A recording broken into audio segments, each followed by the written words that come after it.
बिस्मिल्लाहिर्रहमानिर्रहीम। अस्सलाम वालेकुम व्यूअर्स, कैसे हैं आप सब लोग। उम्मीद है कि आप सब लोग खैरियत से होंगे। तो आज हम नराला टेस्ट के किचन से लेके आ रहे हैं आलू बुखारे और इमली की चटनी। बनाने के लिए किन किन अशिया की ज़रूरत है आइए देखते हैं। आलू बुखारा 1 पाव, इमली आधा पाव, चीनी 1 पाव, मगज चारे मगज 2 tablespoon, black pepper ½ tea spoon जायके के लिए, बादाम 20 या 30 अदद। 2 घंटे हमने आलू बुखारा पहले डिप करके रखा था 1 पाव। हमने चूल्हे पे पैन रखा, उसमें डाल देना।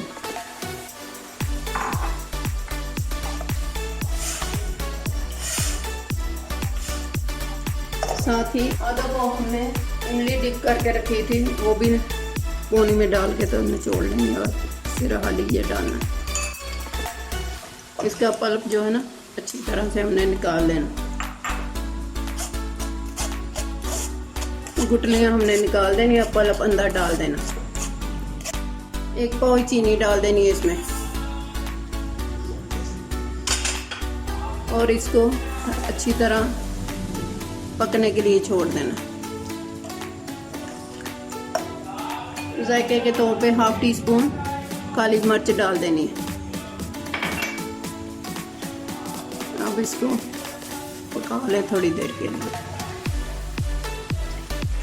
ये देखिए इतना पानी हमने डाल देना।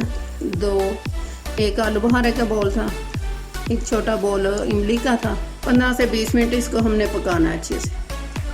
1 चम्मच हम लोग इसमें विनीगर डाल देंगे ताकि ये 1 माह 2 माह जितना मर्जी अरसा रख सकते हैं, ये खराब नहीं होगी।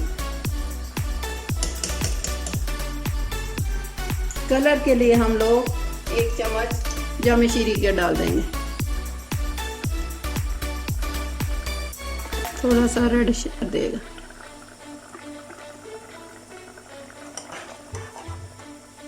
ये देखिए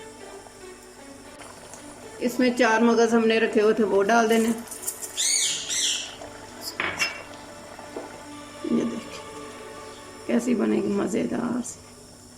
देखिए लग रही है ना कैरीमल चटनी।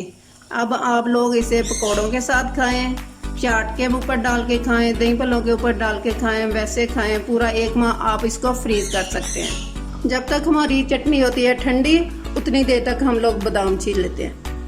जब तक हमारी चटनी ठंडी होती है हम लोग बादाम छील लेते हैं। बादाम चटनी ठंडी करके डालने ऊपर।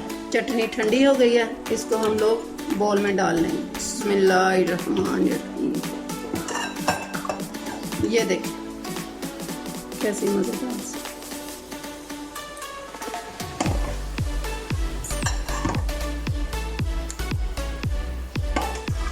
खा के बताना कैसी बनी है। ले अब बादाम इसके ऊपर गार्निश कर देने। चटनी हो गई है ठंडी। ले जी हमारी मज़ेदार आलू बुखारे और इमली की चटनी तैयार है। आप भी ट्राई कीजिएगा, बहुत ही मज़ेदार और टेस्टी सी है। उम्मीद है आपको बहुत पसंद आएगी। अपने फीडबैक में मुझे याद कीजिएगा। सी यू अगेन। अल्लाह हाफिज़।